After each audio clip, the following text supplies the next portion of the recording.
একটা গল্প শুনেছিলাম, পাক হানাদার বাহিনী যখন বাংলাদেশে অ্যাটাক করতো, পাক হানাদার বাহিনী জিজ্ঞেস করতো মুসলিম না অমুসলিম চেক করার জন্য, বলতো কালেমা বল, কালেমা বাতাও। তো যারা কালেমা বলতে পারতো পাকিস্তানি বাহিনী নাকি ওদেরকে ছেড়ে দিত, শুনেছি। তো একজনকে এক বাঙালিরে পেয়ে তার মাথার মধ্যে বন্দুকর নল ধরে বলতেছে কালেমা বল সালে, কালেমা বাতা, কালেমা বল। তো ভয়ের চোটে এই দোয়া পড়া শুরু করছে। ও পড়তেছে লা ইলাহা ইল্লা আনতা সুবহানাকা ইন্নী কুনতু মিনাজ জালিমিন। পাকিস্তানি বলে সালে ইয়ে তো মুসিবত কা কালেমা হে। বাঙালি কয় হাম তো ভি মুসিবত মে হ্যাঁ। পাকিস্তানি বলে বেটা কোন দোয়া বললি, এটা তো মুসিবতের কালেমা। কয় আমিও তো মুসিবতে আছি, আমার মাথার মধ্যে বন্দুক ধরে তুমি আমার কালেমা জিজ্ঞেস করো, এখন কোনটা কালিমা আর কোনটা কি, তো আমার হুশ আছে নাকি?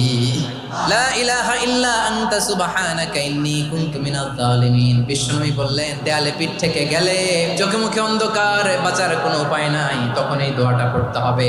এই দোয়া পড়ে আল্লাহর কাছে ফরিয়াদ করলে বিপদ মুক্ত করবেন কে?